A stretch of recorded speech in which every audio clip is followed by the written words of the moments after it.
This episode of Hello PhD is sponsored by Promega and listeners like you. Thanks for your support. The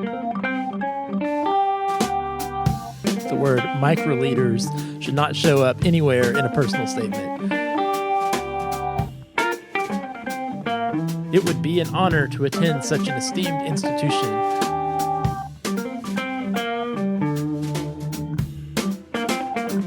Welcome to Hello PhD, a podcast for scientists and the people who love them.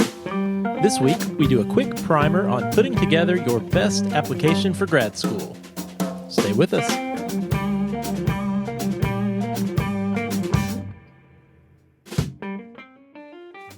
And we're back. This is Hello PhD, episode 164.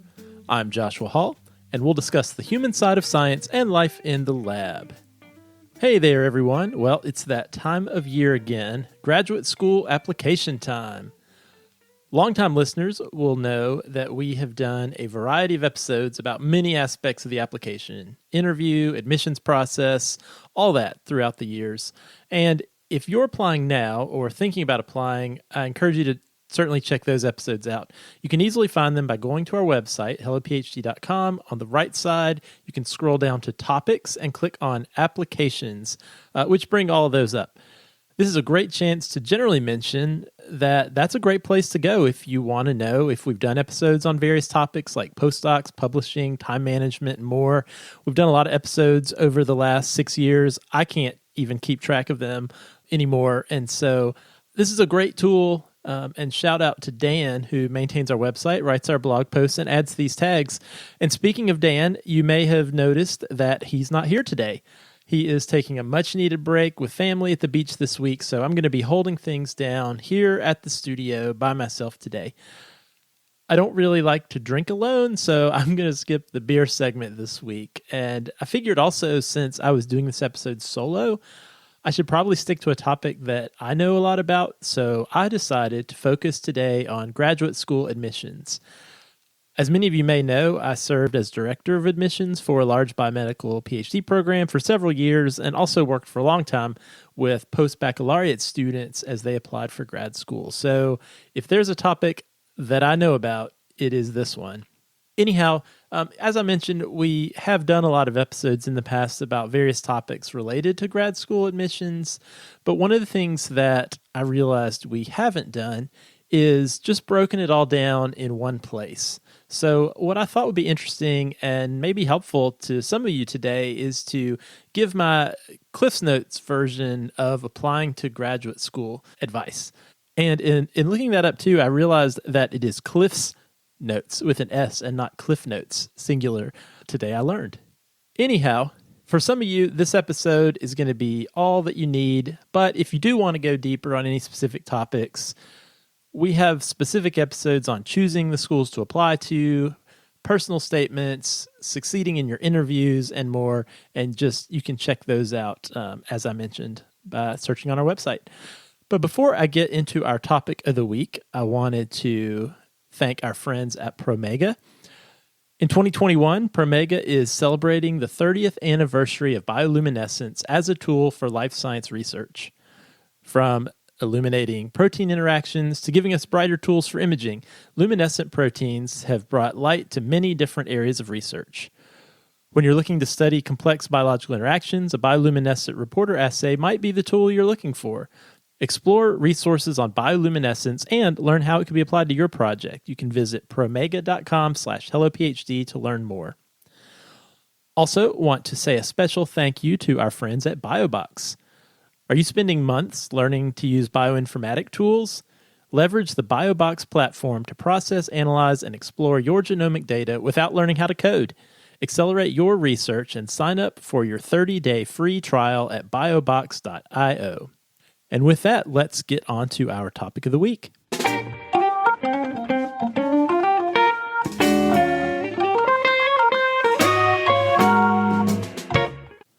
All right, well, let's just jump right into our deep dive on applying to graduate school. I do want to say at the very beginning that my personal experience and knowledge centers around applying to biomedical PhD programs in the United States.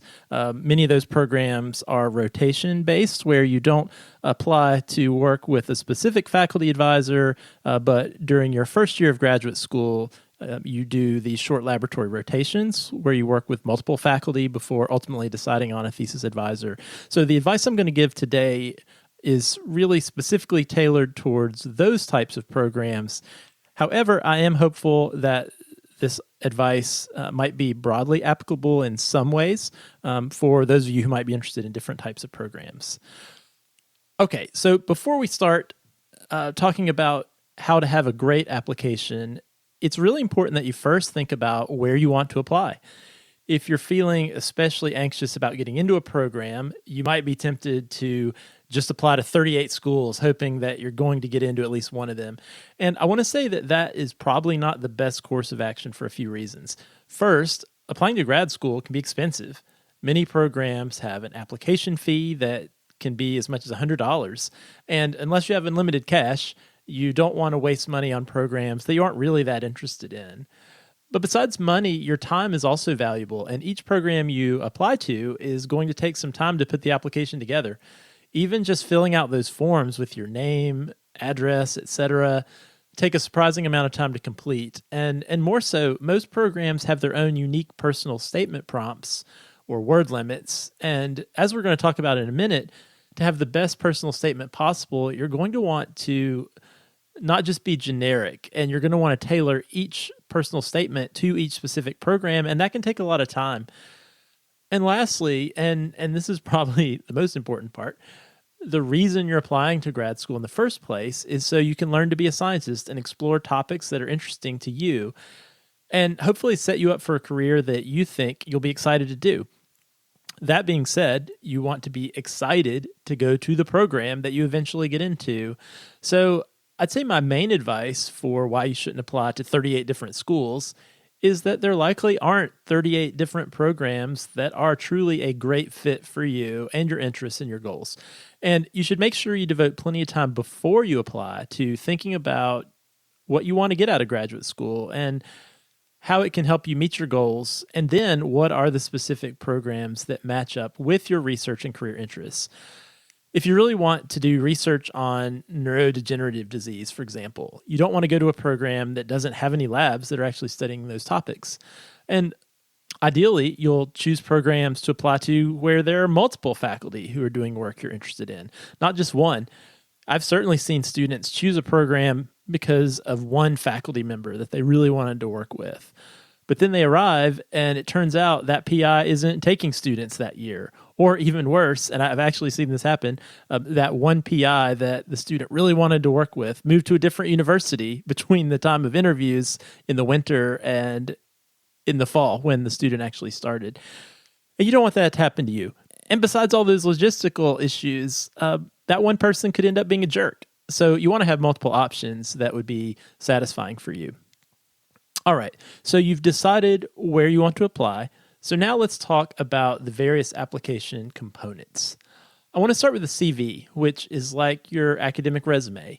And I don't want to spend time going into detail on the differences between a CV and a resume, but a CV is not necessarily the place to go into details on specific skills you have and techniques you know.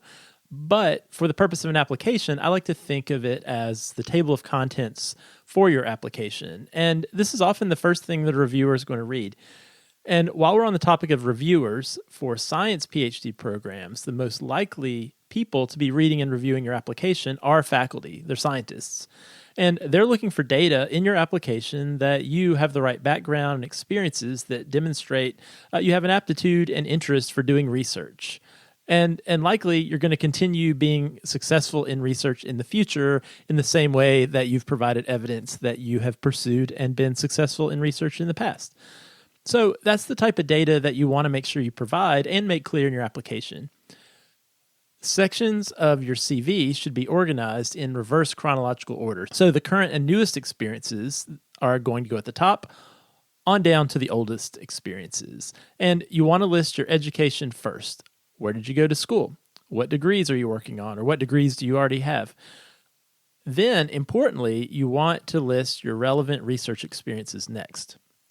If you're in a lab now, you want that at the top. Again, you don't need lots of detail about every type of experiment you've learned how to do there. Just list the dates that you worked in that lab, the name of the institution, and I like to also list the research advisor's name and maybe a sentence about your project. If you did an honors thesis or something like that, you could put the title. You might think of it as what you would write on your title slide if you were giving a talk about your research.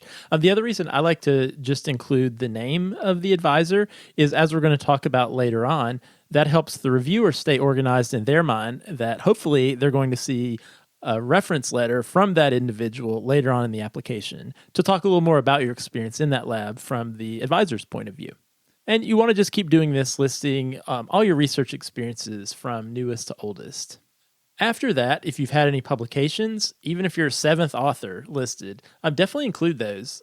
Having your name on a paper definitely looks good, but it isn't a requirement necessarily at this stage of the game. After all, you aren't even in grad school yet, so there's no expectation you're going to have a bunch of papers. But if you do happen to have your name on a manuscript, please list it. We'll get to this later, but if you likely will end up on a paper down the road in your current lab, but not until after the application period is over, talk to your advisor about including that in the letter, that the work that you're doing is going to be leading to authorship on a paper.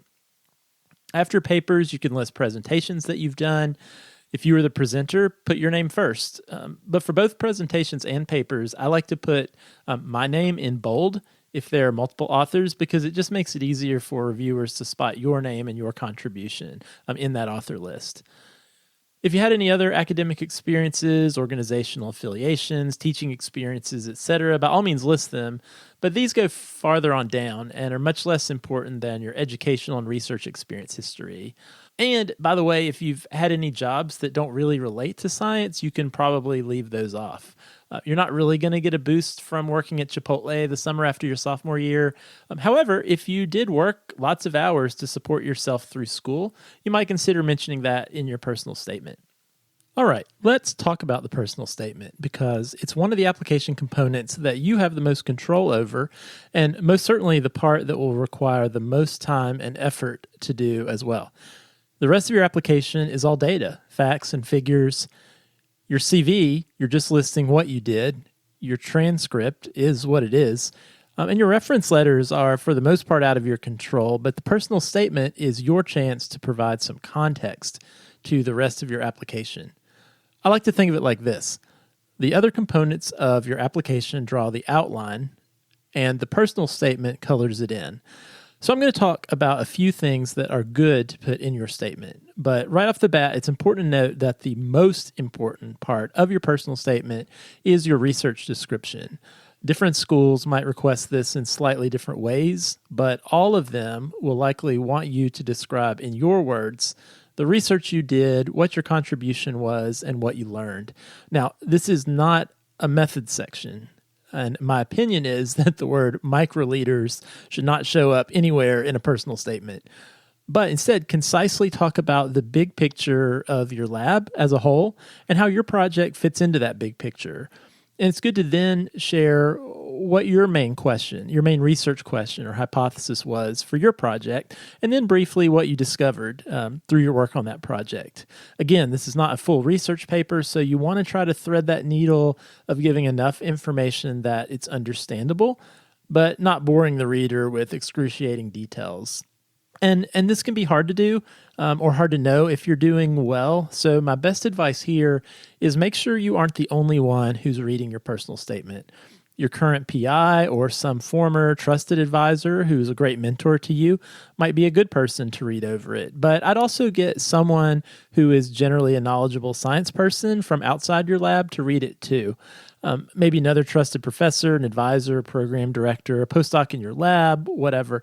The main thing is do get feedback from several knowledgeable people, maybe not your crazy cousin, but other folks who can give you some good feedback on your statement, and especially that research statement. Another thing I like to see is how each research experience shaped your current interests and your next step. Maybe your past or current research is what motivated you to want to go to grad school in the first place.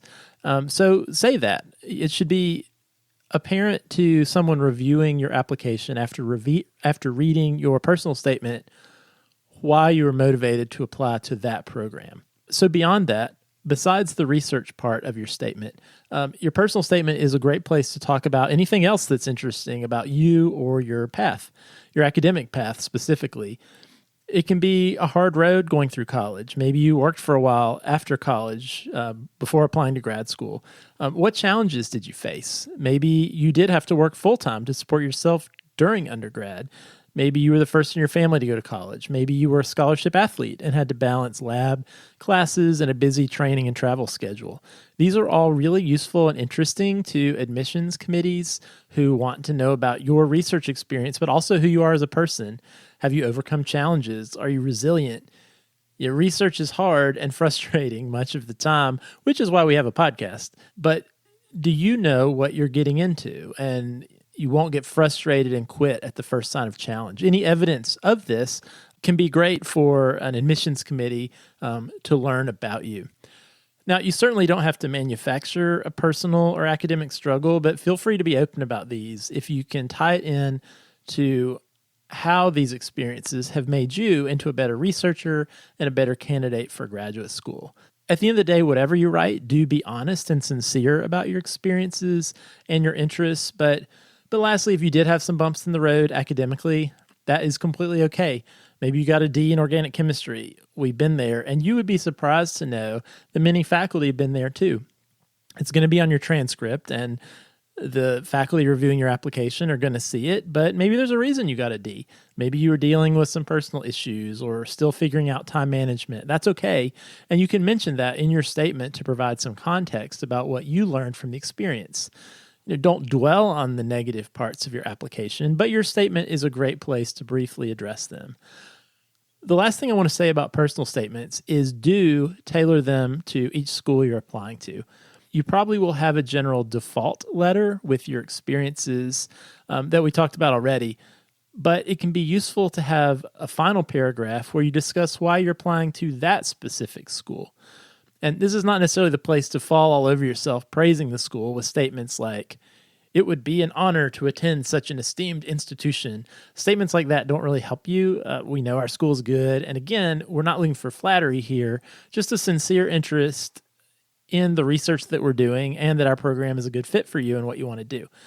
Most biomedical programs do lab rotations, so listing specific faculty you would possibly want to work with can be helpful for us to understand your research interests a little bit better. And this also shows that you've done your homework, which, by the way, you should be doing your homework on schools you apply to before you apply. You're not committing to working with these faculty, but it does help the admissions committee see why you're interested, and hopefully these faculty of interest and reasons you want to attend this specific program will make sense based on the rest of the personal statement and experiences that you've already talked about. All right, so I mentioned the transcript, so let's talk briefly about that. So this is going to be an important component of your application, but a lot of times I find that applicants think this part of their application is more important than it may actually be. The transcript, while important, is not the most important.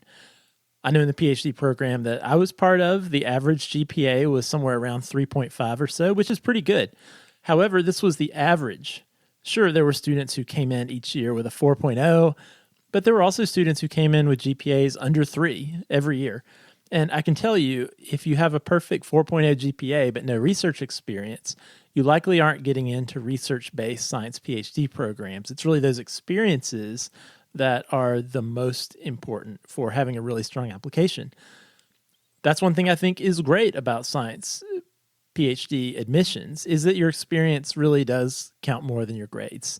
However, that's not to say your grades are completely unimportant.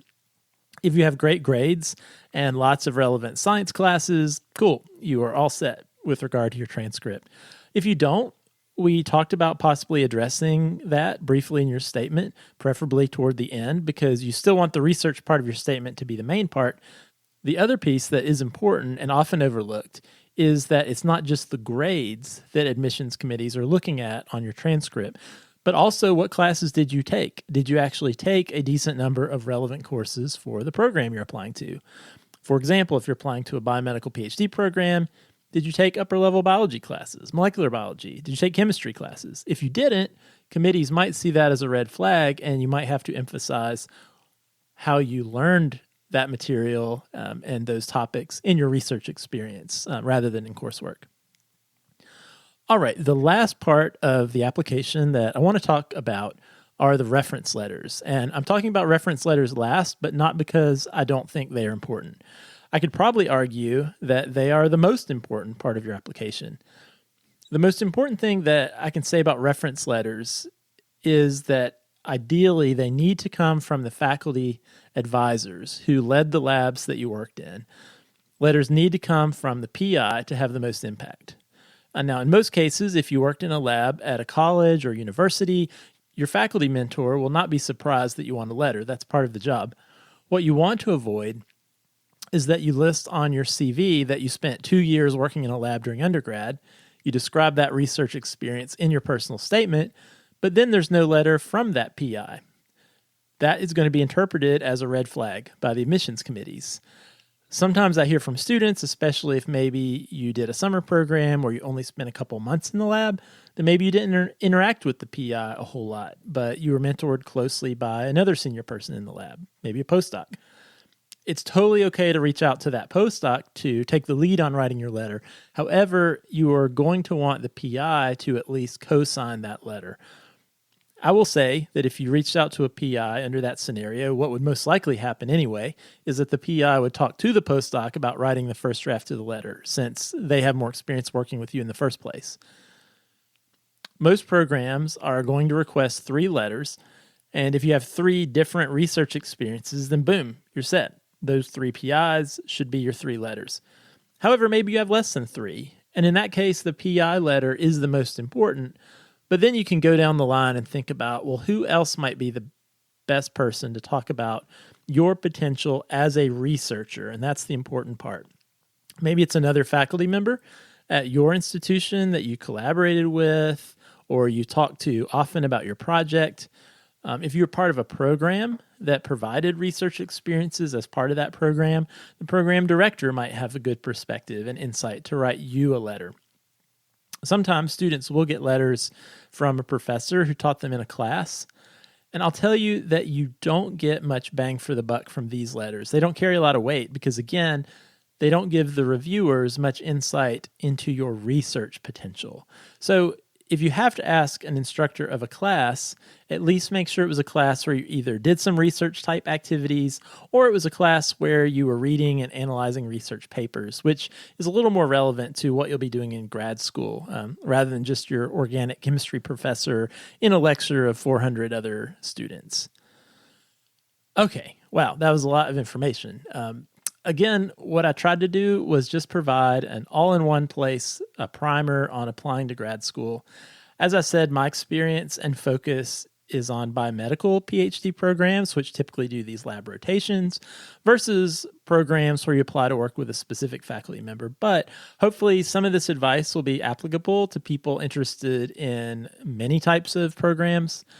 Now, as I mentioned, we've done full episodes on many different aspects of applying to grad school that I just touched on briefly here, like personal statements, for example. We have a whole episode on that. Do check out our website, hellophd.com. And again, under topics, you can click on the word applications to easily find those episodes if you want to learn more or go deeper on any of these subjects. I didn't cover the interview process today, which is the next step after successfully applying for many programs. But we also have some episodes on that as well, both interviewing in person, but also virtual interviews, which have become the norm in the world of COVID. I know students applying now this fall in 2021 are probably having questions about whether interviews will be virtual again this year or back in person. I can say that the rumblings that I'm hearing, at least from biomedical programs in the United States, is that initial interviews will mostly be virtual again this year. However, programs are all exploring ways to have more formal ways for applicants who get into the program to come visit in person, and in some cases funding those visits in the spring before you have to make a final decision. Anyhow, I hope this helps, and best of luck to those of you who are applying this year. If you end up getting into grad school and starting that journey, Well, you definitely know that Dan and I are here to help, so stick with us. Speaking of Dan, I am looking forward to having him back next time. Dan, if you're out there listening, I hope you are enjoying the beach while I'm here doing all the work. All right, everyone. If you have a question or topic idea you'd like for us to talk about on the show, we would love to hear it. You can email us podcast@hellophd.com. Send us a tweet at hellophd. If you like the show, leave us a review on Apple Podcasts or your favorite podcasting platform. We love your feedback, and it helps new listeners find the show. If you'd like to support the show, you can become a patron. Simply go to our website, hellophd.com, click the Become a Patron button, or you can visit patreon.com/hellophd. We would appreciate the beer money, and thanks so much to the ongoing support from all of our patrons. Well, since I'm here all alone in the studio, I'm not going to have an elaborate conversation with myself to get us out of this show. So I'm just going to say goodbye. Thanks for listening, and we'll see you next time.